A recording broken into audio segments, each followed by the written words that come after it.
MHO Talk Show.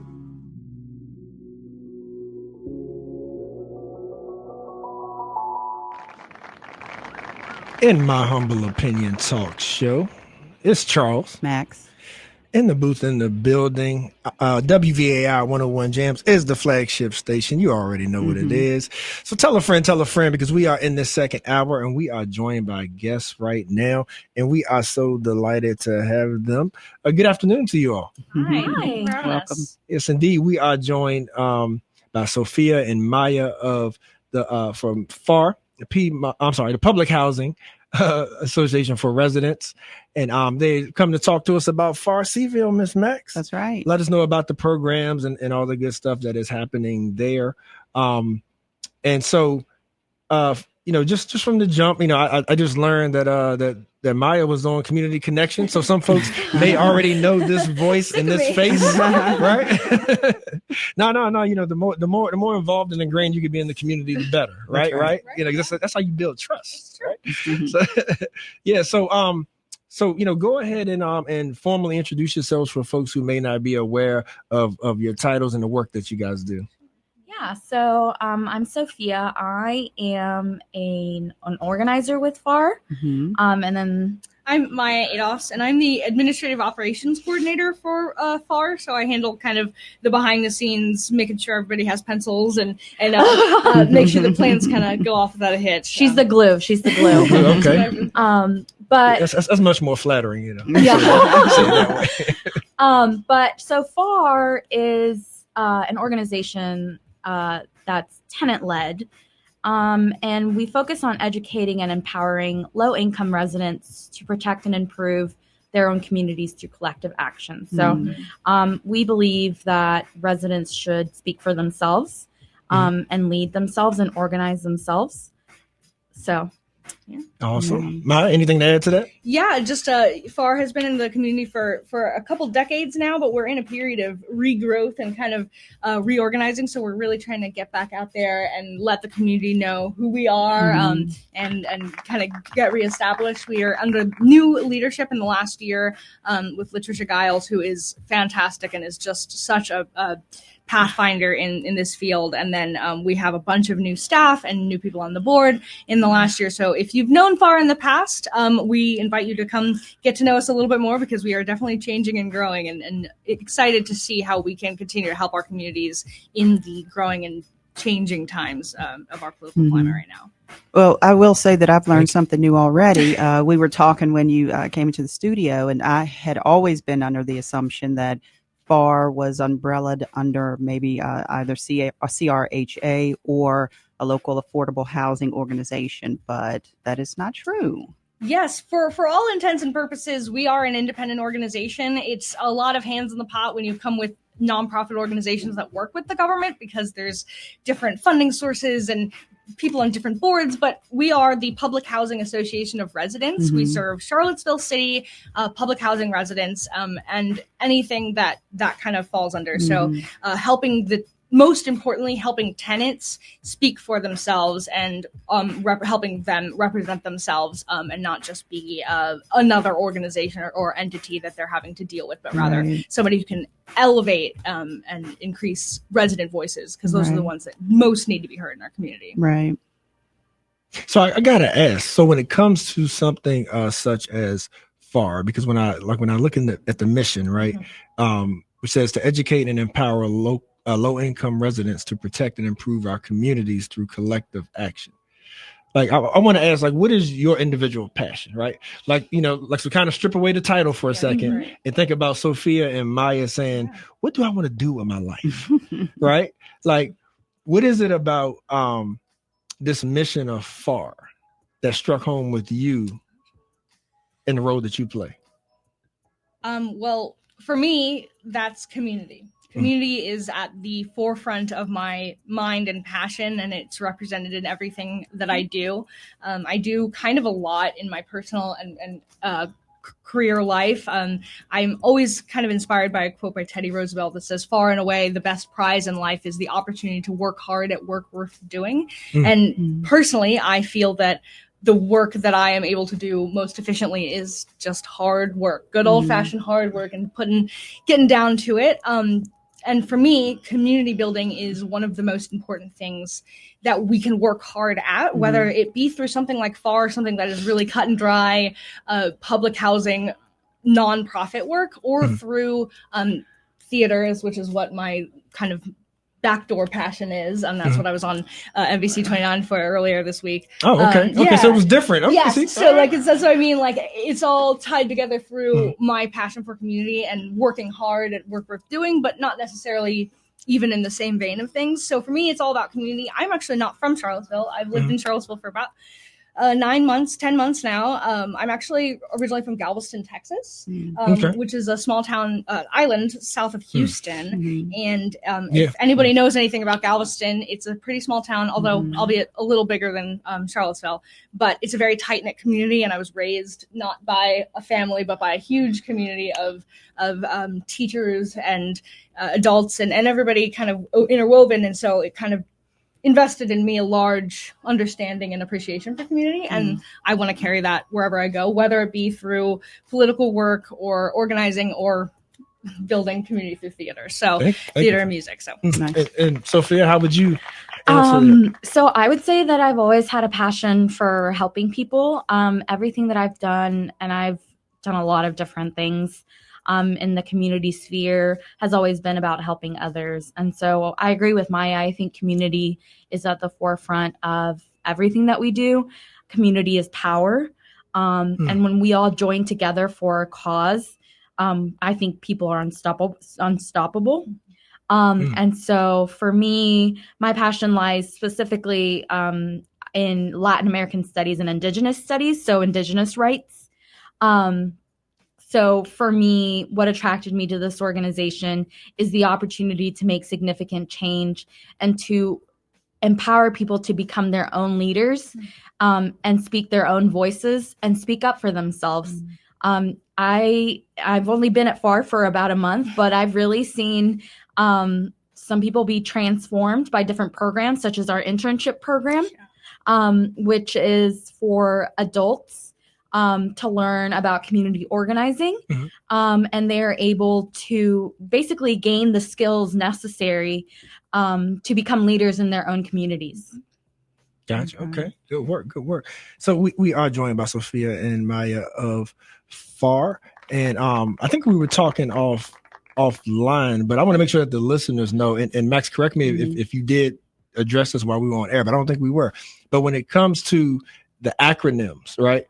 Like, because we talk about this stuff like every week, and we still get a little sometimes. We do too. Like we go to council and everything. So clarify for the folks, because you are with, at this aptly titled Charlottesville Public Housing Association of Residents, right? But you are separate, though you work very closely with the Charlottesville Redevelopment and Housing Authority, CRHA. Yes. So we have FAR, we have CRHA, and you get mentioned, in the same vein a lot. But it's different operations. Yeah. So break that down for us. So it's like you said, it's a little confusing.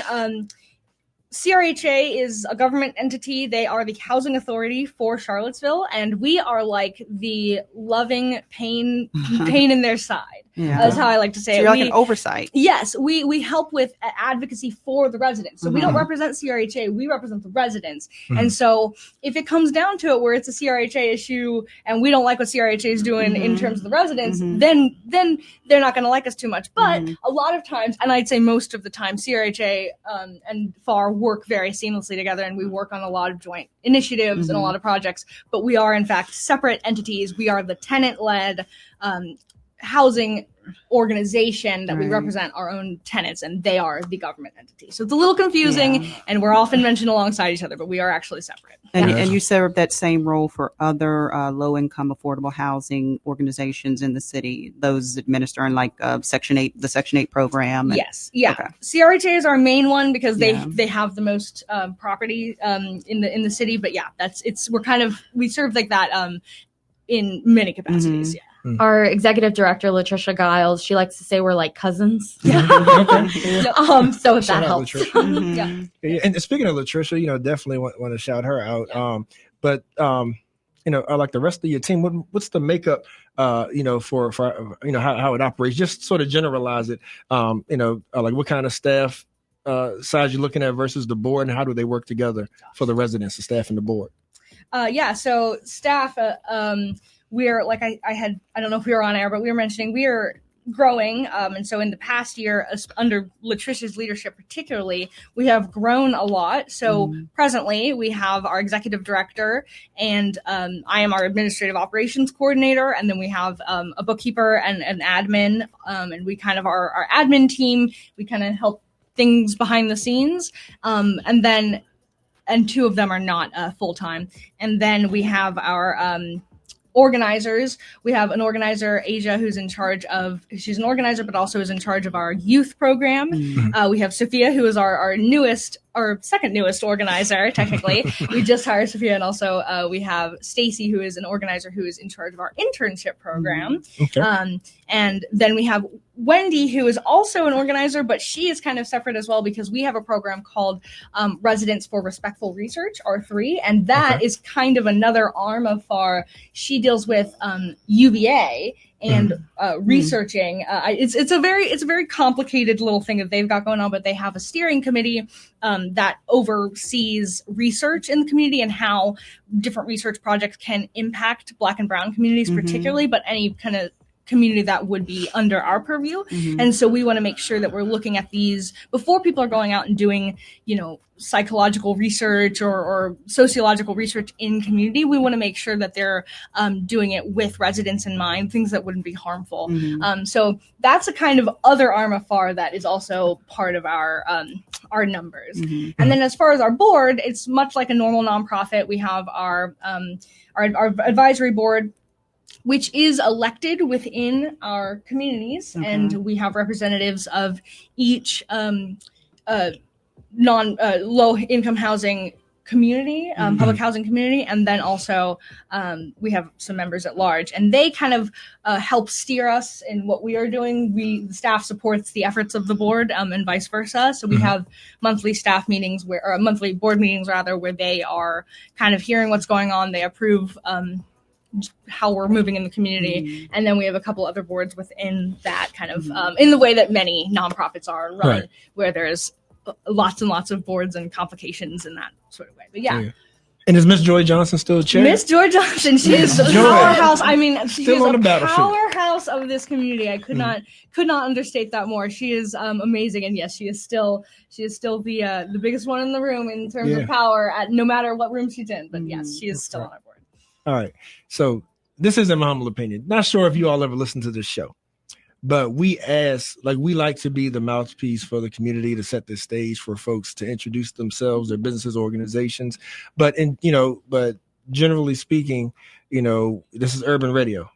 So we want to have on air the conversations that the urban community wants answers for, right? Amen. All right. So, and I know you all doing community work, I'm sure you probably heard it all. You probably have to traverse a lot of different personalities, and you need some woosah moments. He speaks a lot of different languages now. Some namaste moments. All right. So to keep it 100 with y'all, I see, two young white women, right? You identify as white as far as ethnicity? Well, you go first. Okay. Tell me. I want to be correct. I am Latina. I am originally from Puerto Rico. Okay. So I lived there for about 10 years, and then I moved to the States, and then Maya can. I'm a very, very white passing person of color. I am Asian, actually. Okay. I'm Filipino. So I like that. Very white passing person of color. I love that. I have some of the family background, but I prefer to, give the stage to actual people of color, the real blue check verified people of color, in my opinion. Okay. But I just happen to have some passion for working in community and so I don't like to check card my ethnicity too much, because I people, you know what I mean? But yeah. So and of course, Sophia, and that was my point of saying that, is that just by the general appearance and probably first blush, people are going to assume. And so sure. my whole reason for saying that is because when I look up the makeup of the neighborhood and the neighborhoods and the demographics, and I'm sure some people probably watching, listening today, somebody's going to wonder, how can you really understand me? Right. How can you truly help me? So how do you traverse that? Like, what's your rebuttal to when you're faced with people trying to figure you out, question you? Like what's your background? Yeah. Why are you here? That kind of thing. Yeah, no. So even though I'm Latina, I'm white. My race is white, and I have a lot of white privilege. And if you're just seeing me walking down the street, I speak English perfectly. Like, you wouldn't know that it's my second language. You wouldn't doubt anything about me. So I think that for me, it's about understanding your privilege and accepting it, saying it out loud, not being afraid to have those conversations, but also not being the loudest one in the room. I think that the work that we do, it's all about tenants leading themselves, tenants doing the work themselves. I am like a little buddy to help. I am not here to tell you what to do. I am not here to tell you how to live your life. I'm here because I know a little bit about community organizing, and I want other people to know that as well. So I would say that it's about recognizing your privilege, knowing the space that you're taking up. So when I walk into communities, it's about recognizing that I'm white and these are predominantly Black and brown communities. And they're faced with systemic issues, systemic racism, problem access to housing, access to healthcare, access to education. They're faced with all these issues that I simply don't understand because I am very privileged. I was raised in a middle-class family. But I think it's about knowing the space that you're taking up and just recognizing that I'm not telling you, I don't want to tell anyone what to do. I'm not leading you. I'm not the leader. I want you to be your own leader. That's great. Yeah, I second that also. I think that part of what's funny about my job particularly is she's an organizer. I'm actually not. I don't do hardly anything in the community. And I think part of that is because I recognize that my skills lie in admin work. Like, it's something that I have found that I'm good at, and it works really well for me because I sit in the office. I'm not out in the community. I take in the information, I process things, I kind of set systems up, but I am not the one out there with the megaphone.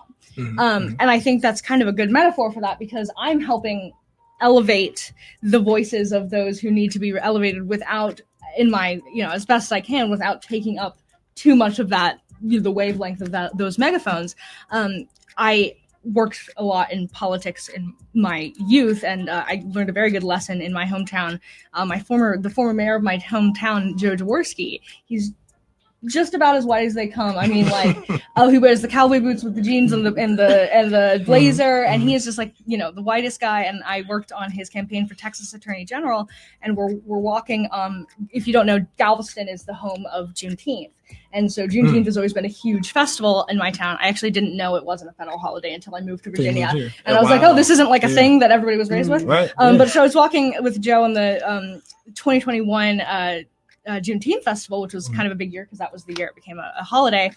And he, as a former mayor, he's talking really, really smoothly with every single type of community member. And there were particularly a lot of Black Galvestonians coming up to him and having these conversations. And he was using, he was so comfortable talking to them and they trusted him. And I was like, how does that work? Because he is an upper class white lawyer from Houston and just about as white can come. And I said, how does that work? How did you build that sort of trust in the community? And he said, because I didn't use this. And he pointed to his mouth. He said, I used these, and pointed to his ears. He said, anything that I was saying on behalf of them, it was a straight funnel. It was a straight megaphone from them to me. And that built the trust because I didn't push my agenda and take what I wanted them to say and say that. I took what they said and I built the trust in the community. And I used my ears first and my mouth second. And I thought that was really good way to navigate within that, because I think that it is the job of white people and white passing people to elevate voices of those who wouldn't automatically be elevated, because my voice is automatically elevated. And it's my job then to turn and pass that microphone, because for so long, white people have only passed the microphone between themselves. And so as a white person who gets past the microphone, who has the wherewithal to know that system exists, it's my job to not pass it to another white person, but to pass it to outside of this sort of unbreakable circle. Okay, can appreciate that. I'm gonna need y'all to do some training around town. Y'all need to train some people on this mindset. I'm just saying. You all are clearly working with a board and local organizations and residents of the city who are trying to address and correct or improve some really difficult issues, right? Yeah. And so I guess my question is more so about what the whole process of this community organizing and the changes that it makes actually looks like. Because I think I'm sure you're obviously addressing things, or the residents are bringing up things like policing, conditions of housing, health and wealth disparities, maybe food security. I don't know what all pours into this funnel of purview of where you work or operate, but what does that actually look like? Yeah, so we do community outreach in a lot of different ways. So I'll start by talking about our internship program, which I mentioned before, but it's a months-long program for adults to join and basically learn the skills needed to become community organizers themselves. So that includes like public speaking, one-on-ones, like all that, flyering, all that. And they're able to gain the skills to then become leaders in their own communities. And we've seen a lot of success. This internship program goes back many, many years.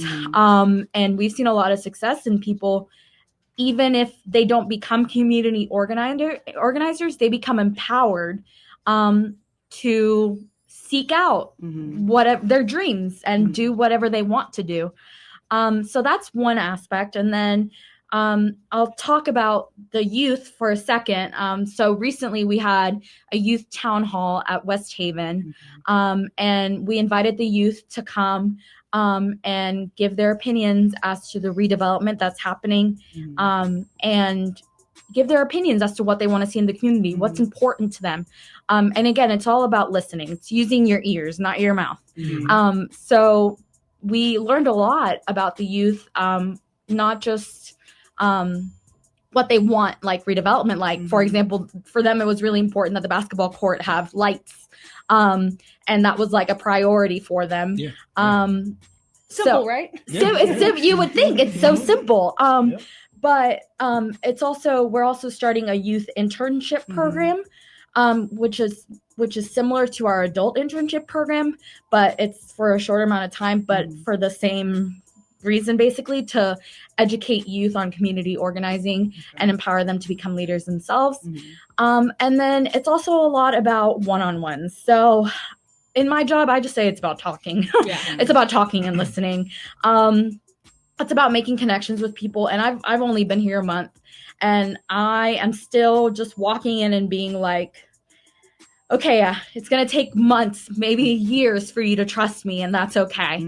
And that's what I'm doing. I'm just gaining the trust of communities. I'm having a meet and greet event on Tuesday for people to just come and for me to introduce myself, for people to come speak to me about their issues, anything that they want to, or if they just want to talk. We love getting to know our residents, not just when they have a problem, but when life is good. We want to know what they like to do, if they like football, if they like soccer.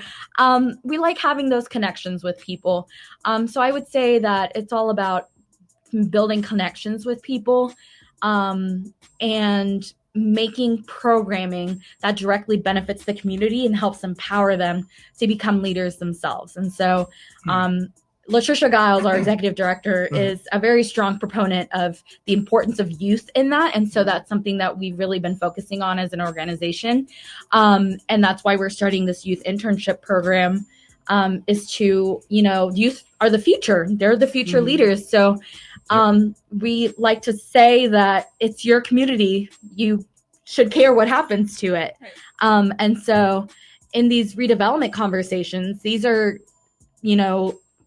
things that take years, like phases, but it's something that will affect their future homes.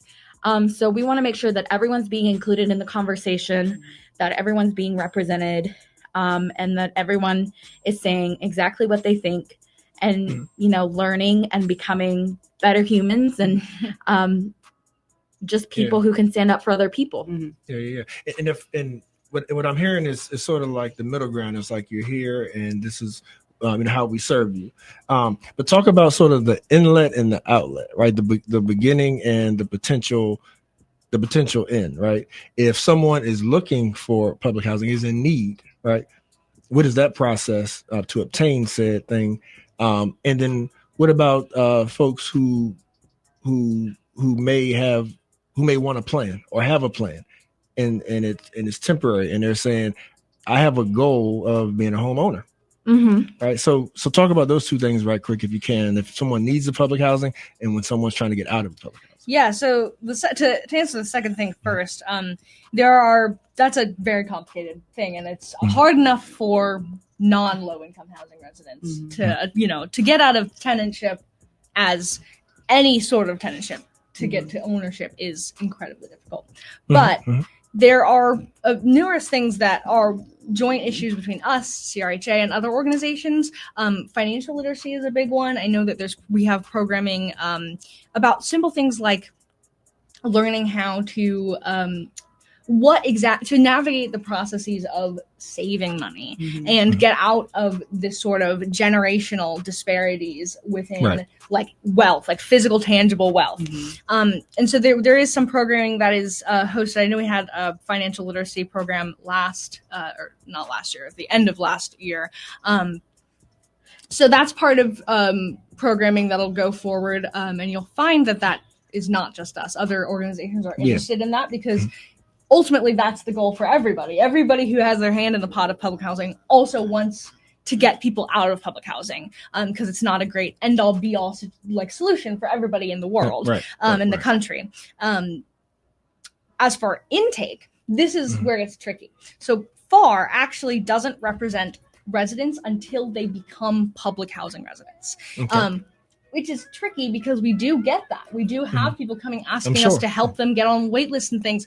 But that is where it's completely on the government side, because there's a variety of it's a ridiculously complicated system, honestly. And not the government. It makes me very, very heated when I think and about really how complicated this process is. Because I remember when I first started working at FAR, I had a phone call, something like that. I need to get on a wait list, and I'm thinking, okay, this is going to be something I can Google and talk about. And boy, if I don't really understand it to this day. The intricacies of understanding the differences between Section 8 and public housing and the voucher programs, and understanding how your public residences, like which one it falls under, and if they've changed it from public housing to Section 8, it's incredibly complicated. And then on top of that, finding out who is in charge of these different things. Is it CRHA? Is it private landlords that are on a voucher? Is it there's the ones for the county, there's the ones for the city, and there's so many wait lists and things. And so that is a very, very difficult process. And sounds like a job opportunity. Right? And that's part of the issue as well in this larger conversation, is there's so many things that need specific help with. I think there should be a whole other organization that is just to get people housed. Point blank. I think that it's actually funny. My mom is in Texas, works in homelessness. That's her area, her passion project. And that's one of the things that she has been navigating, is she was formerly unhoused for like 15 years or something. And that is one of the hardest things to make the initial leap. And then it comes from the other direction of people coming, kind of having difficulties from whatever their current residency issue is, and then falling into homelessness. And I think that needs its own thing.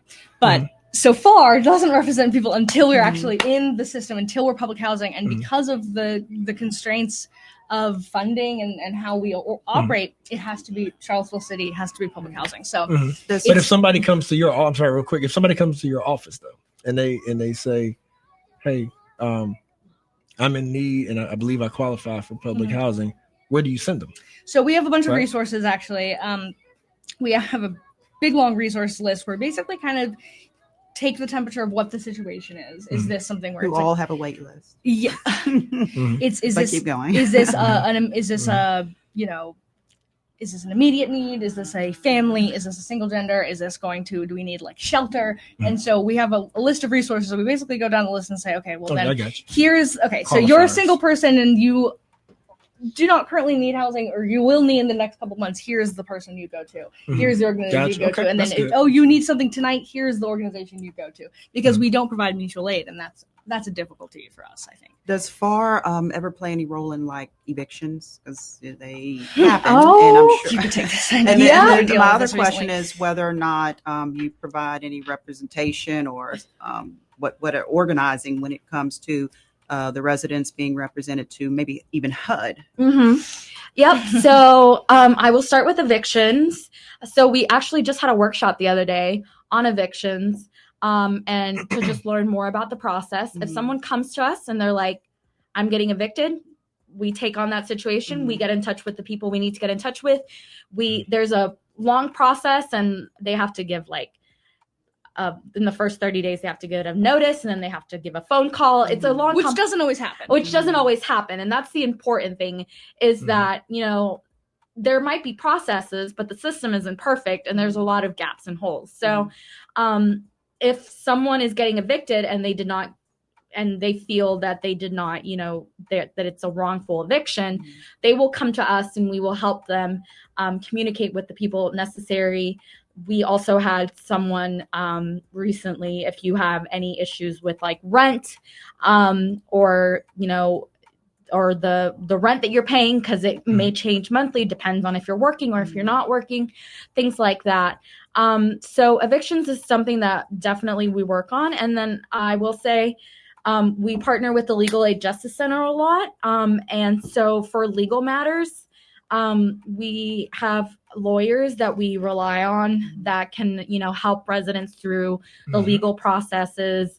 If they need representation, anything like that. So we are able to connect them with the appropriate resources for them to then communicate with the necessary people and get the help that they need. Gotcha. Good stuff. We are joined by Sophia and Maya of FAR Seville. So speaking of that, before we let you all go, Sophia, we have a partnership coming up, don't we? We do. So let the good people know. We are having an event on May 27th at 5:30. It's going to be a city council forum. We've invited many, many different elected officials, from Cray Deeds to Katrina Carlson, to Juan Diego Wade, everyone. So every person running for city council will be there. And we're hoping to have an open conversation about what people really care about, what people want to know. Elected officials need to be held accountable, and this is just one of the ways that we're doing that. So we're going to have an event where we're going to have little breakout groups. People are going to talk about a variety of different topics, from housing to healthcare to education, and they'll be able to have conversations and ask questions to these city council officials and these other public officials and, hold them accountable. So that'll be at the Jefferson School, again, May 27th at 5:30. Yes, indeed. Thank you. Ms. Max? I don't have anything left, unless you all have something that you want to leave with the listening audience. I also just want to add, so we're starting a new program. It's called FAR Voices, FAR Votes. Okay. And it's all about voter engagement and voter registration. So something that we're really passionate about as an organization is also getting people to show up to the polls, providing transportation, things like that. So with this new initiative, this is just the first event that we're hosting, but we're really looking forward to hosting a variety of different events to increase voter engagement, voter registration, and have people hold public officials accountable. So yeah. Well, we definitely want to thank you, for both of you, for joining us today. Thank you for your work that you're doing in our community and helping to enhance the lives of the residents of the city of Charlottesville. I don't want y'all to get in trouble with Latricia, so I'm gonna make sure y'all have opportunity. You are a nonprofit. if people want to donate or get involved, how do they do that? Yeah. We have a fair bit of the easiest way, I think, is probably to give us a call. You can call our office at 434-984-3255. We can get you in touch with whoever you'd like to, or you can also email us. I'd say we're actually in between development coordinators right now. So you can email Latricia at farseaville.org and say that you'd like to donate. We do depend on private funding as well as the public funding we do receive. And we also have some things coming up that make it a little easier. If we have West Haven Community Day is a huge event that'll be coming up in August, and that has some more specific donation opportunities. But yeah, if you like more specific info, give us a call, give us an email, and we will put you in contact and get you what you need to, if you feel like helping out the little guys on the nonprofit front. Yeah, and that's well for folks. I'm sure there's probably volunteer opportunities, right? Or like folks who may want to partner, businesses or orgs that want to partner. Absolutely, we are, like I said, we are in a kind of reorganization phase, and so we are reestablishing kind of old forlorn business partnerships and community partnerships, as well as seeking volunteers always and everywhere. So please, any of these concerns, please, shout us out. We can find room for you somewhere to kind of help out and lend a helping hand. We are very, very grateful for any support that we can receive. Like, it takes the individual effort, and that's what what we're all about is uplifting our community through community action, through collective action, not just expecting that the big governments and such are going to hand it down to us. Right. We know that's not happening. Right. Thank you, ladies, again. We appreciate you. Of course. Thank you. Thank you.